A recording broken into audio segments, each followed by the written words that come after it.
नमः सिद्धेभ्यः।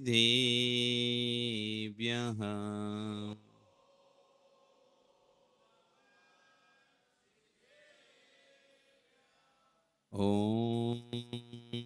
नमः सिद्धेभ्यः।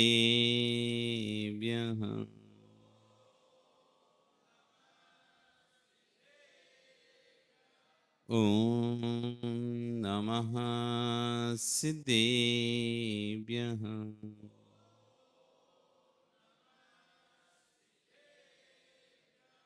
कारणमुकारम् अरिहन्ताणं तहि विसिद्धाणम् आर्युवज्झायाणं लोयं मे सव्यसाहुणम्। नमो अरिहन्ताणं नमो सिद्धाणं नमो आर्याणं नमो वज्झायाणं नमो लोये सव्यसाहुणम्। बोले अनंत अनंत परमेष्टि भगवानी की, आदिरम आदिनाथ भगवानी की, वर्तमान शासन महावीर भगवानी की, आचार्य श्री 108 विशुद्ध सागर जी महाराज जी की, 10 लक्षण महापर्व की, उच्चम शौच धर्म की।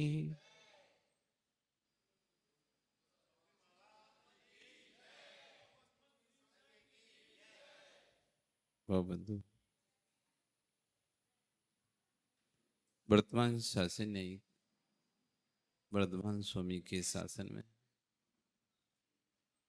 तीर्थंकर प्रभु की चरण निश्रा में बैठकर हम सभी जिन देशना का श्रवण कर रहे हैं, आज पर राज पर्यूषण का 10 लक्षण पर्व का चतुर्थ दिन, उत्तम शौच धर्म का दिन। चिंतन सूची में है तो चैतन्य सूची में होगा। यदि हमारे विचार पवित्र हैं तो आचार पवित्र होगा। विचार पवित्र नहीं है तो आचरण कभी भी पवित्र नहीं हो सकता। पहले आचरण नहीं बनता, पहले चिंतन बनता है। आप जैसा सोचते हो, जैसा आप अंदर विचार करते हो, वैसा बाहर के आचरण। आप अंदर सोच लो आज मुझे भोजन नहीं करना, उपवास करना है, आप उसी तरह से आचरण करोगे, भोजन आदि नहीं करोगे, उपवास आदि का पालन करोगे। आचार्य कह रहे हैं कि चिंतन सूची में है तो चैतन्य सूची में होगा, और जिसका चिंतन सूची में नहीं है उसका चित्त भी सोच में नहीं हो सकता। सोच यानी पवित्र, शुद्ध। चिंतन की सुचिता दीजिए, चिंतन को सुचिता दीजिए, चिंतन को पवित्रता दीजिए। चारित्र से चारित्र नहीं बनता, चिंतन से चारित्र बनता। पहले चारित्र कोई ग्रहण नहीं करता। श्री कृष्ण के पास पहुंचते हैं। इस महाभारत के युद्ध में अनेक जीवों का घात हुआ, खून की नदियां बही, ना जाने कितने जीव मारे गए। यहां तक कि हमने अपने सगों पर भी बाण उठाया, उनके ऊपर भी तीर चलाया, पिता तुल्य पितामह पर भी हमने बाण छोड़े, गुरु पर भी, गुरु द्रोणाचार्य पर भी हमने बाण छोड़े। इस पाप का प्रक्षालन कैसे हो? हम चाहते हैं कि गंगा स्नान करके आए, गंगा स्नान करें और उस गंगा स्नान के माध्यम से पाप का प्रक्षालन करें।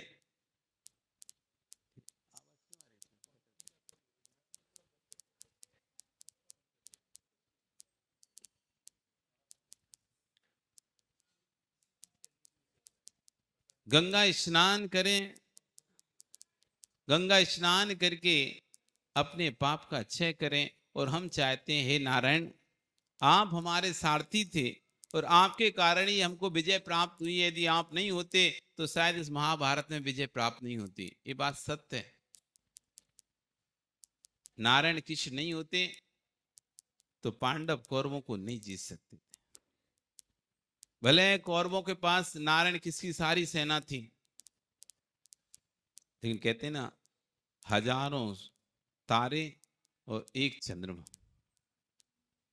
हजारों तारों, अरबों खरबों करोड़ों तारों के बीच में भी एक चंद्रमा अपनी जो आभा बना के रखता है, ऐसी नारायण किसकी अपनी स्वतंत्र एक आभा थी। उस आभा से संपूर्ण महाभारत का युद्ध जीत लिया गया। स्वामी बहुत पाप हुए, चलें आप भी चलें और अपने पापों का प्रक्षालन करके गंगा में स्नान करें। तो नारायण किनको समझाना चाह रहे थे, भाई बाहर के स्नान से अंदर की शुद्धता कैसे होगी। हम स्नान करेंगे तो बाहर का मल ही निकलेगा, लेकिन जो आत्मा में कर्म का मल निकल लग गया है, जो हमने कसायों के माध्यम से, क्लेश के माध्यम से, क्रोध आदि के माध्यम से जो कर्म का बंध किया है, वो बाहर के तीर्थ करने से, बाहर के स्नान करने से वो क्षय को प्राप्त नहीं होता। आप भले सोचते हो कि हम सम्य शिखर दर्शन करके हमारे कर्म का क्षय हो जाएगा, ऐसे नहीं होता। सम्य शिखर मात के दर्शन कर लेने से या सम्य शिखर क्षेत्र पर पहुंच जाने से कर्म का क्षय नहीं होता, क्योंकि सम्य शिखर में तो इतने जीव रहते हैं, सब कर्म का क्षय करके अरिहंत सिद्ध बन जाते, लेकिन नहीं। कृष्ण समझाना चाह रहे थे पांडवों को कि भाई ऐसे कर्म का क्षय नहीं होता। पवित्रता चाहिए तो आपको चिंतन को पवित्र करना पड़ेगा। शरीर को पवित्र करने से चिंतन पवित्र नहीं होता है। पर जो महापुरुष होते हैं, जो समझदार पुरुष होते हैं, जो समझदार व्यक्ति होते हैं, एक समझदार पिता जो होगा वो ज्यादा समझाने में बहस नहीं करेगा, वो प्रैक्टिकल करके दिखाएगा। एक बच्चा रोज पैसे मांगता था, रोज पैसे मांगता था, पापा 500 दे दो, पापा 1000 दे दो, पापा 2000 दे दो। पिता नहीं देता तो गुस्सा होता था। अब पिता को उसको पैसे की कीमत समझाना था कि पैसे की कितनी कीमत होती है। उसने कहा बेटा मैं तुम्हें 2000 रुपये दे दूंगा, बस एक काम करो तुम 100 रुपये कमा के लेके आ जाओ, बस 100 रुपये। हाँ 100 रुपये कमा लाओ, मैं तुमको 2000 रुपये दूंगा जब तुम 100 रुपये कमा लाओगे तो। ठीक है। वो गया बाजार में, अब उसे कमाना तो आते नहीं था, दुकान से जाके भैया हमें 100 रुपये दे दो। ऐसे कौन 100 रुपये देता है, जहां जाए भैया 100 रुपये। घूमते घूमते 10 15 50 दुकानों में घूम लिया, पर किसी ने 100। तब जाके एक होटल वाले के पास पहुंचा, उससे कहा भैया मुझे 100 रुपये चाहिए। उसने अच्छा तो 100 रुपये चाहिए, दे दूंगा। बड़ा खुश हुआ कि 100 रुपये मिल जाएंगे, अब तो मैं 2000 रुपये लूंगा। पर एक काम करना पड़ेगा। कि क्या करना पड़ेगा? कि देखो ये बर्तन मेरा आज काम लड़का आया नहीं है, लड़का आया नहीं है बर्तन धोने वाला, तुम एक काम करो ये सारे बर्तन धो दो, मैं तुम्हें 100 रुपये। अच्छा ठीक है, अब 100 रुपये चाहिए तो बर्तन धोने बैठ गया। बर्तन धोता रहा। अब ऐसी धूप, तेज धूप चल रही थी, तेज धूप हो रही थी। उस धूप में बैठ के बाहर वो बर्तन मांज रहा है, कभी मांजा नहीं था, पहली बार बर्तन साफ कर रहा था। पसीने से लथपथ लथपथ लथपथ लथपथ हो गया। और 4-5 घंटे में वो थोड़े से बर्तनों को साफ कर पाया। जब बर्तन साफ हो गए, कुछ बर्तन और आ गए इतने में, उसने फिर से रख दिए, ये और करो साफ। जैसे तैसे साफ करके 5 घंटे उसको लगे। 5 घंटे में कार्य पूर्ण हुआ और उसने कहा लो तुम्हारे 100 रुपए। वो लड़का बड़ा खुश, चलो पिताजी को बताएंगे देखो हमने 100 रुपए कमाए। अब 2000 रुपये, 10-10 के 10 नोट उसके हाथ में, और बड़े खुश होकर बड़े खुशी के साथ कि आज मैंने।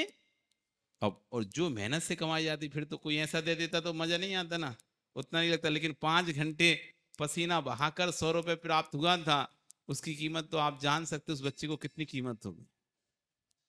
उस बच्चे को कितनी कीमत होगी जो 100 रुपये 5 घंटे पसीना बहाकर लाया हो।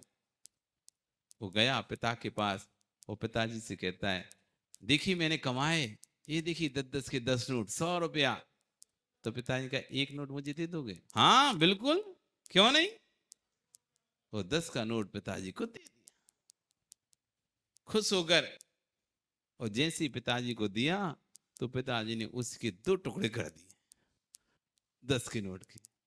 और जैसे ही 10 के नोट के 2 टुकड़े हुए, उसका तो हृदय ऐसा, क्या किया पापा, आपने फाड़ क्यों दिया? कि आपको नहीं पता मैंने 5 घंटे मेहनत की है 100 रुपए कमाने में, कितना पसीना बहाया मैंने, तब जाके 100 रुपए मिले थे और आपने 10 रुपए ऐसे ही फाड़ दिए। बेटा क्या हुआ, कोई बात नहीं, ऐसे कैसे बात नहीं, इतनी मेहनत से कमाया था, आपको नहीं चाहिए तो वापिस दे देते मुझे, लेकिन आपने ऐसे कैसे फाड़ दिया? बस बेटा मैं यही समझा रहा था तुझे, जब स्वयं कमाते हैं तो 10 रुपए की भी कीमत होती है, वो भी जब अपने सामने फटते हुए दिखता है तो हृदय टूक टूक हो जाता है। पैसे की कीमत कराने लिए मैंने तुझे काम के लिए भेजा था, ऐसे ही जब तू 1000 2000 5000 रुपए मांगता है, वो मैं देखता हूं तू ऐसे ही दोस्तों में बर्बाद कर देता है, कभी किसी कार्य में बर्बाद कर देता है, तब मुझे लगता है कि कितनी मेहनत से कमाया था। उस बच्चे की आंख खुल जाती है, नहीं पिताजी अब से पैसा बर्बाद नहीं। तो जो महापुरुष होते हैं, जो बुद्धिमान पुरुष होते हैं, वो बोलते कम है, दिखा करके ज्यादा दिखाते हैं। श्री कृष्ण भी सोचते हैं कि इनको क्या बोलूं, ठीक है आप लोग जा रहे हो तो एक काम करो, मैं तो राजकार्य में बहुत व्यस्त हूं, ये मेरी तरफ से एक तुमड़ा लेके जाओ, इसको आप स्नान कराना और इसको मेरा ही प्रतिनिधि समझना और इसको आप स्नान कराना, मेरे पाप कट जाएंगे। वो भी कितने ठीक है, और उस तुमड़े को लेके जाते हैं और रथ के ऊपरी भाग पर रखकर लेके जाते हैं और बढ़िया गंगा स्नान में 1 बार नहीं 2 बार नहीं 4 बार नहीं 5 होने 2 3 3 बार डुबकी लगा 10 15 15 बार उस तुमड़े को स्नान कराया, और स्वयं ने तो 2 बार ही किया होगा, लेकिन उस तुमड़े ने 15 बार किया होगा। और फिर उसके बाद उसको बढ़िया रथ पर रखकर सजा कर लेकर आते हैं। वापस कृष्ण के पास जब आते हैं द्वारिका में, तो कृष्ण कहते हैं कि आपने बहुत बड़ा कार्य किया, आपने मेरे प्रतिनिधि को गंगा स्नान कराया, अब मैं आपको क्या दूं? और मुझे लगता है कि ये सबसे पवित्र वस्तु हो चुकी है, इससे ज्यादा पवित्र कुछ नहीं होगा, यही तुमको मैं दे देता हूं। और उसने अपने सेवकों को बुलाया, कहा कि इसके 5 भाग करके इनको दिए जाए। तो जैसे उस तुमड़े के 5 भाग करके उनको दिया गया, इसका सेवन करें, इससे पवित्र वस्तु और क्या होगी। और जैसे उन लोगों ने खाया, उल्टी करना प्रारंभ, कड़वा है ये तो, बहुत कड़वा है, बहुत कड़वा है। श्री कृष्ण कहते हैं देखो, जिसको तुमने 15 बार स्नान कराया उसके अंदर की करवाहट नहीं गई, फिर तुम्हारे अंदर की कसाय कैसे जा सकती? बाहर के पूजा पाठ से, बाहर की भक्ति से, बाहर के भगवान के दर्शन करने से अंतरंग की कसाय नहीं जाएगी। अंतरंग की कसाय को यदि हटाना है तो सौच धर्म को लाना है, लोभ कसाय को कम करना है। आज व्यक्ति लोभ कसाय के राग में क्या क्या अनर्थ नहीं कर लेता।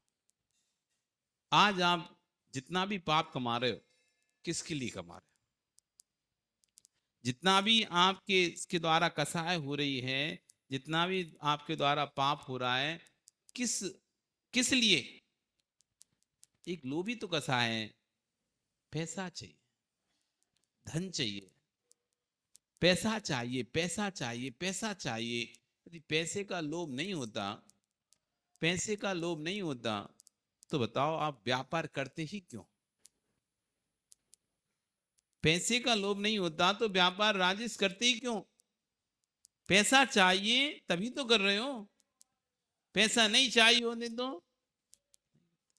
आज व्यक्ति नाम के लोभ में, पैसे के लोभ में, सम्मान के लोभ में, ऐसे नहीं सिर्फ मात्र पैसे का ही लोभ होता है, नाम का भी लोभ होता है किसी को। उसे नाम कमाना है, अपना नाम कमाना है, नाम कमाना है, मुझे अपना बहुत ऊंचा नाम कमाना है, उस नाम के लोभ में कर रहा है वो। चाहे दान हो, चाहे धर्म हो, चाहे व्यापार हो, कुछ भी, मुझे इतना ऊंचा नाम करना है कि लोक में सब लोग मुझे जाने। ऐसे कितने लोगों की भावनाएं होती हैं। कि मेरा नाम होना चाहिए, नाम का, यश का, मेरा यश फैले, ख्याति का, पूजा का, मेरी सब जगह वाहवाही हो। इस लोभ में व्यक्ति धर्म करता है, पर लोभ में किया हुआ धर्म कभी धर्म होता ही नहीं। सुचिर भाव सोचा, जो सुचिता का भाव है, जो पवित्रता का भाव है, उसी का नाम ही सोच धर्म है। प्रकर्ष प्राप्त लोभानु निवृत्ति सोच, जो प्रकर्षता को प्राप्त लोक की प्रवृत्ति है, लोभ हमारा जो बढ़ रहा है उसका निवृत्ति करना, उसका नाम सोच धर्म है। एक व्यक्ति बनारस पढ़ के आ गया, चारों वेद, 18 पुराण, 4 वेद सब पढ़ के आ गया, और पढ़ के जब वह घर लौट रहा था तो रास्ते में एक स्थान पर रुक गया। वो स्थान किसी वेश्या का स्थान था, वेश्या के स्थान था, और वो बाहर बैठा हुआ था, उसे थकान बहुत हो गई थी। तभी वेश्या अपना पट खोलती है और उस पोथी पत्था लिए हुए एक ब्राह्मण को बैठे हुए देखती है। उस ब्राह्मण से बोलती है, आप कौन हैं? बोलता है, मैं बनारस से वेदों को, पुराणों को पढ़कर आया हूं, और मैं प्रकांड विद्वान हूं। आप कौन है? तो कहती है, मैं तो नगर नार हूं। नगर नार यानी वेश्या, नगर की स्त्री, उसे कहते हैं वेश्या। तो मैं नगर नार हूं। जैसे ही वो सुनता है नगर नार, ओहो हो, मैं तो असुचि हो गया, पवित्र हो गया, कहां मैंने तुम्हारे घर के चबूतरे पर अपना पैर रख दिया। अब तो मुझे ना जाने कितनी शुद्धि करनी पड़ेगी, कितने वेद पाठ मंत्र जाप करने पड़ेंगे, हवन करना पड़ेगा, तब मेरी शुद्धि होगी। वो वेश्या उसको देखती है, अच्छा पंडित जी आप शुद्धि कर लेना, कोई बात नहीं, आप यहाँ बैठे हो, बाहर रात्रि हो चुकी है, आप कैसे रात गुजारेंगे, आप मेरे घर में आई ना, प्रवेश कीजिए, मेरा घर पवित्र हो जाएगा आपके चरणों से। तौबा तौबा, क्या बात करती है, तुम्हारे घर में प्रवेश? कभी नहीं। स्वामी एक प्रश्न का उत्तर दीजिए, आप इतना पढ़कर आए हैं, पाप का बाप कौन है? पाप का बाप अभी देखता हूं। उसने पोती पत्ता खोले सारे, पर कुछ दिख ही नहीं रहा था उसे पाप का बाप, कहीं भी नहीं लिखा था पाप का बाप क्या है। सब ढूंढ लिया लेकिन उसे समझ में नहीं आ रहा पाप का बाप क्या है। सोचता है मैंने इतना पढ़ के आया लेकिन ये तो पढ़ के नहीं आ पाया। अब बोलता है कि अरे लगता है एक अध्याय छूट गया मेरा, मैं पढ़ के आता हूं। उसने कही कोई बात नहीं पंडित जी, आप पढ़े आना आराम से, कल आप सुबह ही जा पाओगे पढ़ने के लिए वापस। तब तक एक काम कीजिए, आप मेरे अंदर घर में आ जाइए, रात्रि हो गई है। नहीं नहीं मैं बहुत अपवित्र हो जाऊंगा। उसने कहा कोई बात नहीं, इस 100 मोहरों की थैली है, आप हवन पूजा पाठ कर लीजिए और शुद्धि कर लीजिए, क्या ही कौन देख रहा है रात में। कहा वो सोचता है बात तो सही है, अभी बाहर बैठे तब भी तो शुद्धि करनी पड़ेगी, अंदर बैठेंगे एक ही बात है, अंदर बैठो बाहर अपन शुद्धि कर लेंगे, और 100 मोहरें भी मिल रही हैं, और क्या चाहिए। वो अंदर पहुंच गए पंडित जी, अंदर बैठते हैं, और बैठकर वो कहती है आप सुबह से थके हुए हैं, कुछ जलपान कीजिए।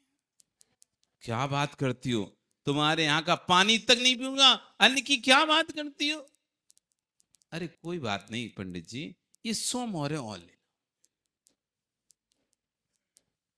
आप भोजन कर लें, उसके बाद तो आप हवन करेंगे, शुद्धि करेंगी तो हो जाएगी, कोई दिक्कत नहीं। वो भी सोचता है ठीक है 200 मोहरें मिल रही हैं और हवन शुद्धि तो अपन को करनी ही है। तो कहते हाँ एक शर्त है मेरी, क्या? मैं तुम्हारे हाथ का नहीं खाऊंगा, मैं स्वयं अपने हाथ से बना के खाऊंगा। ठीक है आप अपने हाथ से बना लीजिए। उसने तैयार किया भोजन, भोजन तैयार करके जैसे ही खाने के लिए बैठा, तभी वो वेश्या बोलती है महात्मा जी मेरी एक इच्छा है, मेरे यहाँ कभी भी कोई विद्वान ऐसे आया ही नहीं है, पहली बार आप प्रवेश किए, मेरा मन है कि एक ग्लास में आपको देख खिलाऊं। क्या बात करे, तुम्हारे हाथ से। अरे क्या होगा महात्मा जी, एक ही तो ग्रास है, आप खा लीजिए, ये एक मोहरों की थैली पाल लीजिए, शुद्धि हो जाए। वो भी सोचता है ये बात भी सही है, ठीक है खिला दो। और वो एक ग्रास तोड़ती है, उससे मुक्की वो लेके जाती है, वो मुंह खुलता है, वो ग्रास तो वहीं छोड़ती है, जोर से थप्पड़ जमाती है। ये क्या, यही है पाप का बाप। ये लोभ ही पाप का बाप है। इस लोभ के चक्कर में हम किस अनर्थ तक पहुंच सकते हैं, ये हमको खुद ही नहीं पता होता। हम लोभ में आकर क्या क्या नहीं कर जाते, जो कार्य करने योग्य भी नहीं होता, वो कार्य लोभ में आकर कर जाते। आज चोरी का माल खरीद लिया आपने, किस किस कारण से? कोई चोरी का माल लेकर आया और आप खरीद लेते हैं, किस, क्यों खरीदते हैं? लोभ में। कटिंग का माल खरीद लो, किस लिए? बिना बिल का माल खरीद लो, किस लिए? लोभ में। और बाद में जब कहीं पकड़े जाते हैं, तब हाय हाय, कहां फंस गया इस लोभ के चक्कर। लोभ की विकर्षता देखो, आदमी कुछ भी करे, कुछ भी करने लगता है, यहां तक कि वो अन्ना अपना स्वास्थ्य देखता। जब लोभ का भूत चढ़ता है, पैसे कमाने का, धन कमाने का भूत चढ़ता है, तो व्यक्ति अपने स्वास्थ्य को भी दांव पर लगा देता है। पहले पैसा कमाने के लिए शरीर का व्यय करता है, पहले पैसा कमाने के लिए शरीर का व्यय करता है, फिर शरीर को स्वस्थ करने के लिए पैसे का व्यय करता है। पैसा कमाने के लिए ना खाना देख रहे हैं। आज आप, हमको तो तरस आता है उन लोगों पर जो इतना पैसा कमाते हैं, दिन रात मेहनत करते हैं, लेकिन शांति से भोजन भी नहीं करते। इतना कमा किसके लिए रहे हो? यदि स्वयं का ही स्वास्थ्य ठीक नहीं रहा, स्वयं की हेल्थ ठीक नहीं रही, उस पैसे का करोगे क्या? आपने जितना पैसा कमाया, उस पैसे से आपने अपने स्वास्थ्य को खराब कर लिया। दिन रात काम में लगे रहे, ना नींद आती थी ना कुछ आता था। पैसा पैसा पैसा, कैसे पैसा आए, तो रात में नींद नहीं आती थी, चिंतन करते रहते थे। इधर व्यापार खोल लिया, उधर व्यापार खोल लिया, व्यापार पे व्यापार बढ़ाते जा रहे, फैक्ट्री पर फैक्ट्री लगा जाए। एक अकेला इंसान है, वो यहाँ जाए वहां जाए, सुबह 5 बजे से उठता है और रात को 12 बजे तक बस इस स्टाफ से कॉन्ट्रैक्ट, उस स्टाफ से कॉन्ट्रैक्ट, यहाँ का हिसाब वहां का हिसाब। भोजन भी भाग भाग के कर रहा है, टिफिन दे दो, हम रास्ते में खा लेंगे, गाड़ी में खा लेंगे, होटलों पे खा रहा है, और शरीर को पूरा खराब कर लिया है। अब पैसा का माल लग गया है, लेकिन डॉक्टर ने कह दिया हार्ट अटैक, नलियां चौक, बाईपास करा लो। वो बेचारे ने बाईपास करा लिया। अब डॉक्टर बोल रहा है रूखी रोटी खाओ, बिना घी का खाओ। क्यों? अब तुम घी का नहीं खा सकते, होटलों पे नहीं खा सकते, अब तुम्हारे शरीर में ताकत नहीं बची। पहले पैसे के लिए समय बर्बाद किया, पैसा कमाने के लिए शरीर को बर्बाद किया, अब शरीर शरीर करने के दिल्ली, बंबई, अमेरिका, इधर उधर भाग रहा है, कैसे भी करके मैं सही हो जाऊं, जितना पैसा लगे लग जाए, लेकिन मैं सही हो जाऊं। अरे सही तो तुम तभी थे, उसी समय सोच लेते कि इतने धन की लालच में मैं भागा दौड़ी कर रहा हूं, इससे शरीर जब खराबी हो जाएगा, उस धन का करूंगा क्या? आप आज ध्यान से देखना, अपने जीवन को देखना, आप जितना पैसा कमाते हो, क्या उस पैसे के हिसाब से आप भोजन कर पाते हो? आपके भोजन में कितना हेल्दी सामान होता है? क्या आप फ्रूट खाते हो? नहीं। एक सब्जी बना दो, एक सब्जी, दो सब्जी ज्यादा ज्यादा, दाल और रोटी टिकड़ा रख दो, और चुपचाप खाकर आ गए हैं, अचार चाय से खा के आ गए। पूरा दिन व्यक्ति एक चाय में निकाल देता है। घर के सभी सदस्य मस्त भोजन कर रहे हैं, खा रहे हैं, मस्त घूम फिर रहे हैं, और तुम लोभ के चक्कर में वो दुकान ना छूट जाए, 9 ही बजे खोलना है, 8:30 बजे खोलना है दुकान, चाहे 10 लक्षण हो, चाहे पर्यूषण हो, चाहे कोई अष्टांग का आदि हो, चाहे कोई धार्मिक कार्यक्रम चल रहा हो, लेकिन हमें तो 9 ही बजे खोलना है, 9 ही बजे। वो क्या, आज तो हम लेट आएंगे, देवी कह रही है आज तो मंदिर में कार्यक्रम 10 बजे तक है। कोई बात नहीं, तू 10 बजे मुझे चाय दे दे, मैं चाय से टिकड़ा खा के चला जाता। वो चाय से 2 टिकड़ा खाया, पूरे दिन दुकान में पड़ा है, कुछ नहीं। इतना पैसा किसके लिए, इतना धन किसके लिए कमाया? जो धन, वो धन धन नहीं है, वो तो विष है, जिस धन के आने से हमारा स्वास्थ्य खराब हो जाए। जी ऐसी कमाई कमाई नहीं है जिस कमाई को कमाते कमाते हम अपना ध्यान ही नहीं रख पाए, अपना स्वास्थ्य खराब कर लें। जो धन भोजन नहीं प्रदान करवा पा रहा, वो सुख क्या प्रदान कर पाएगा? ऐसा धन किस काम? इसलिए एक नियम ले लो आप लोग, व्यापार करोगे खूब अच्छे से करोगे, खूब धन कमाओगे, लेकिन जब भी भोजन करने बैठोगे व्यापार को बंद कर दो। भोजन में व्यापार नहीं होना चाहिए। भोजन के समय सिर्फ भोजन, मोबाइल स्विच ऑफ करके रखो। आधा घंटा यदि आप भोजन कर रहे हो, आधा घंटा मोबाइल स्विच ऑफ ही कर दो। घंटी बजेगी तो विकल्प होगा, घंटी बजेगी तो विकल्प होगा, घंटी बजेगी नहीं तो अब कोई कहे महाराज जी पता नहीं आधा घंटे में कुछ हो गया, तो भैया जब तुम्हारा मोबाइल डिस्चार्ज हो जाता है, खराब हो जाता है, बंद हो जाता है, गिर जाता है, फिर भी तो जीवन चलता ही नहीं चलता। ऐसी आधा घंटे यदि भोजन के समय तुम स्विच ऑफ रखोगे, 10 दिन व्यक्ति परेशान होगा, 11वें दिन व्यक्ति कहने लगेगा भैया अभी इसका भोजन का समय, अब ये आधा घंटे तो मोबाइल बंद ही मिलेगा उसका, आधा घंटे बाद ही उसको फोन करना। कम से कम भोजन तो शांति से करूंगा। इतना लोभ भी किस काम का, इतना धन भी किस काम का, जो धन अपनों से दूर कर दे। 2 नियम ले लो, आपका घर एकदम खुशहाल हो जाएगा, घर में कभी लड़ाई नहीं होगी।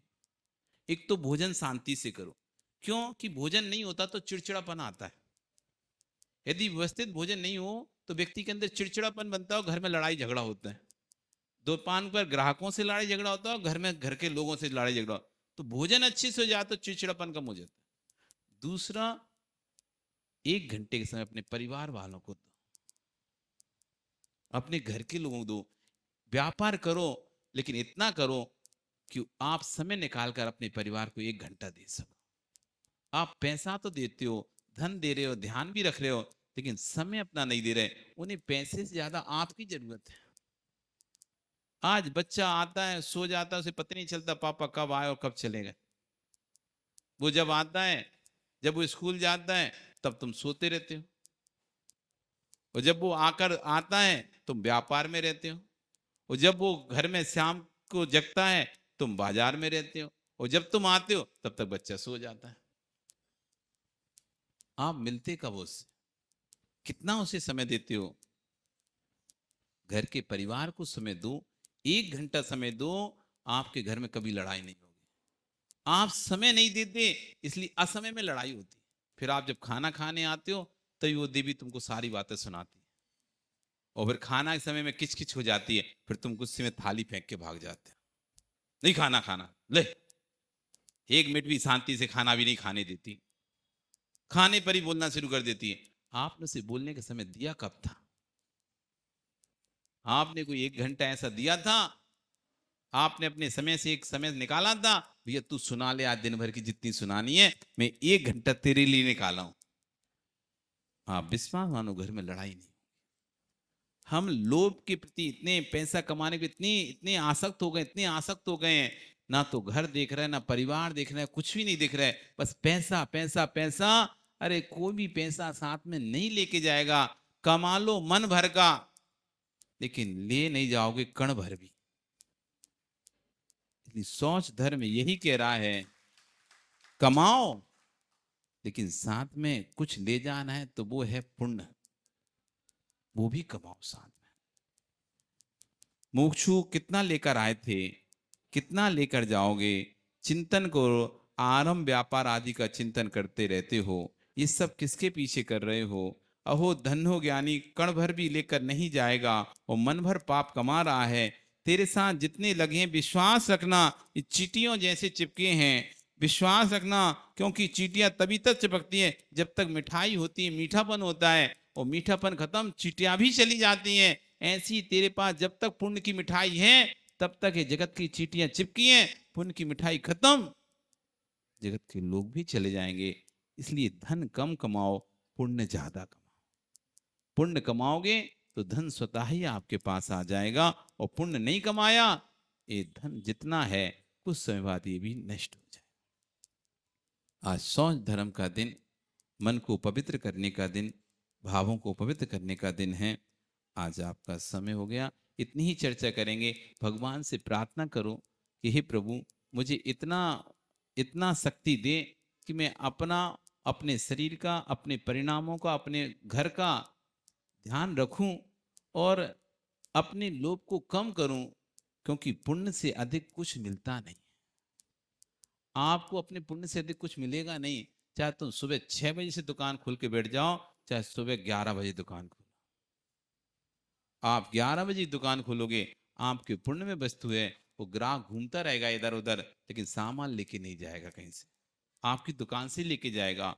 यदि आपके पुण्य में नहीं है, 6 बजे आपने खोल ली तो 6 बजे आपसे सामान ले जाएगा और 11 बजे आपको ही वापस करके चला जाएगा। वो अबू दुकान खुल गई, मैं उससे लूंगा, ये तुम्हारा वापस करो।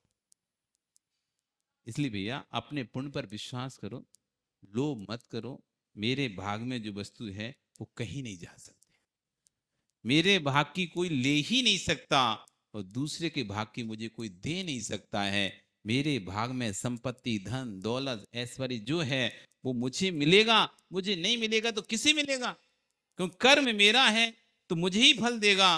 पुण्य कर्म भी मेरा है तो मुझे फल देगा, पाप कर्म भी मेरा है तो मुझे फल देगा। जब पाप कर्म मुझे फल देगा तो पुण्य कर्म भी मुझे ही फल देगा, मेरी ही झोली में आके गिरेगा।